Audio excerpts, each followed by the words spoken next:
कुठं बोलत नाही बाजारात गेलो मी सर आलो घरला तसं गाडी घेऊन मी काय कुठं बोलत नाही तुम्हाला जय सर बाळा म्हणून नाव विसरत आहे मला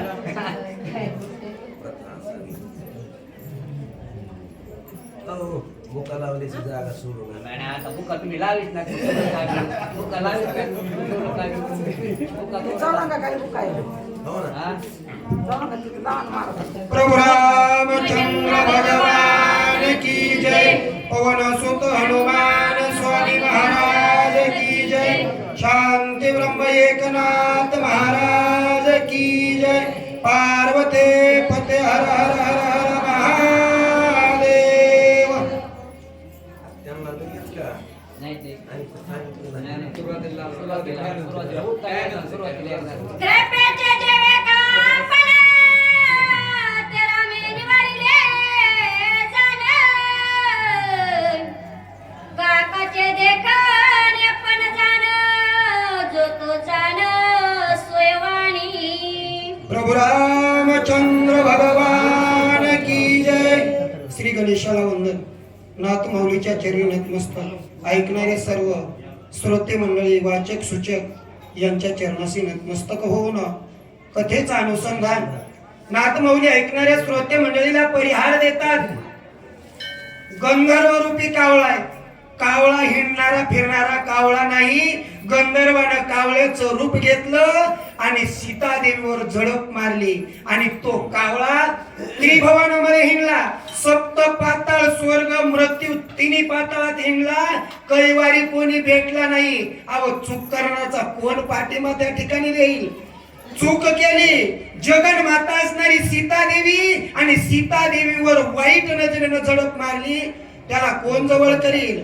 मग प्रत्येकाकडे गेला पण कुणी सहारा दिला नाही. नारद मुनींनी सांगितलं तुला एकच पर्याय, ज्यानं तुझ्या माग हे षडयंत्र सोडलंय ते तुझा घात केल्याशिवाय राहणार नाही.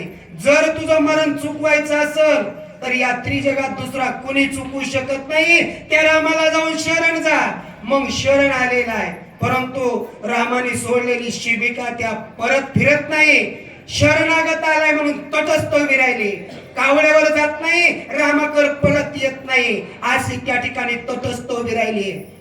हनुमंतराया दुर्नागिरी आणायला गेले आणि भरतानं सांगितलं होतं की दुर्जनाचा नाश कर आणि सज्जनाचा त्या ठिकाणी संहार करू नकोस. म्हणून हनुमंतरायाच्या पायाला निर्जीव असणारा बाण धरतो आणि नंदीग्रामाच्या ठिकाणी घेऊन जातो. एवढी नामाची महिमा आहे.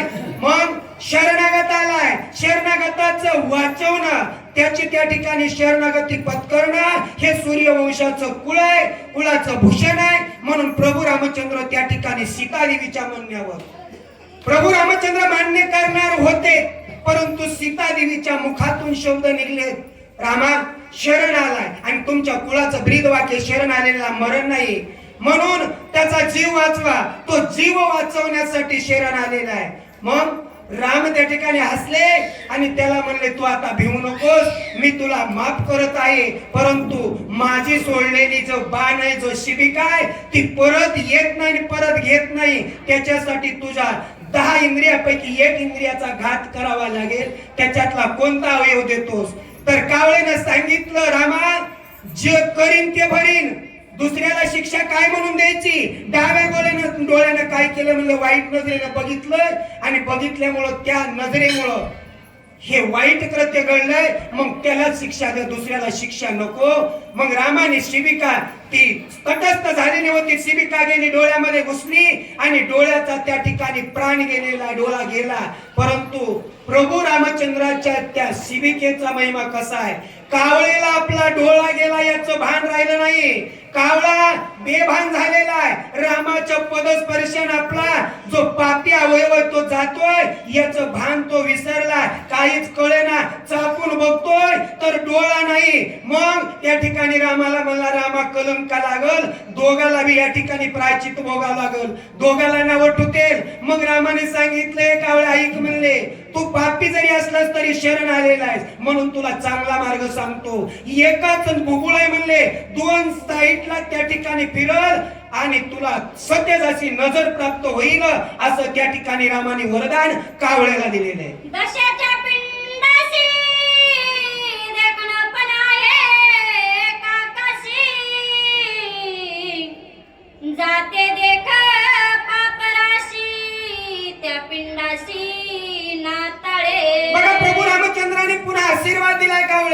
हे कावळ्या, दशक्रिया विधी प्रत्येक जीव मात्राचा त्या ठिकाणी दशक्रिया विधी केला जातो आणि दशक्रिया विधी करत असताना पिंडदान केलं जातं आणि पिंडदान करत असताना त्याचं पिंड शिवण्याचं कार्य हे महान तुझ्या हातून होईल आणि त्याची गणना पापी कोण, दुर्जन कोण आणि चांगला कोण ह्याची परीक्षा करण्याचं तुझ्या डोळ्याला सतेजपणे मी दिलंय असं राम म्हणतात.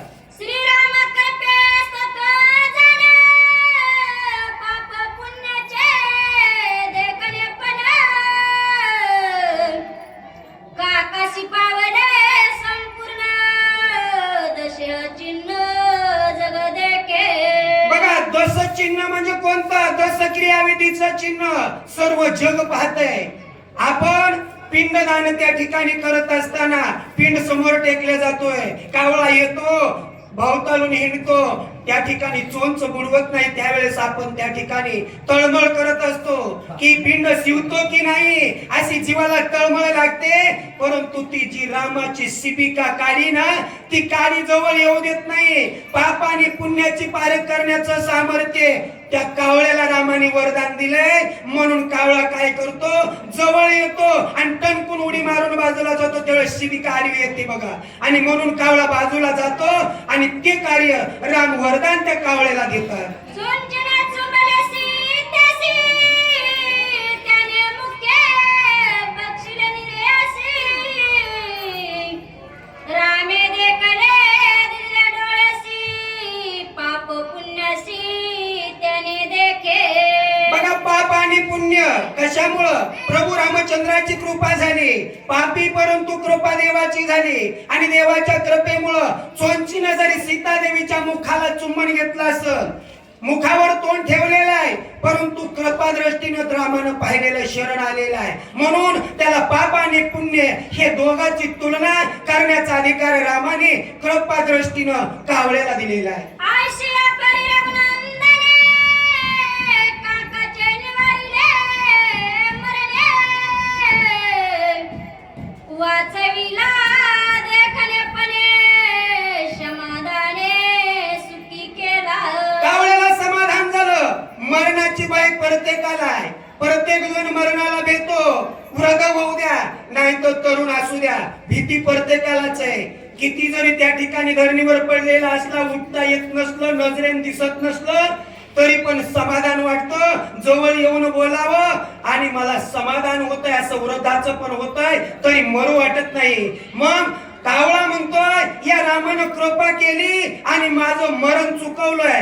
राम कृपा आहेत, कृपाळेत सागर आहेत म्हणले आणि सागरासारखं मन त्या रामाचं आहे आणि माझ्यावर कृपा केली. मी पापी आहे, दुराचारी, एवढा कपटी असताना रामानं माझ्यावर कृपा केली अशी स्तुती रामाची कावळा करू लागलेला आहे. शरणानुनिया काकासी श्रीराम सुखी केले सीतेसी काका वाचोनी कृपेशी महादोषियासी सुखी केले. बघा प्रभू रामचंद्राने सुखी कोणाला केलं? सीता मातेला सुख झालंय का? बालक आहे म्हणला. पाप जरी केलं असलं तरी बाळाचं पाप काय?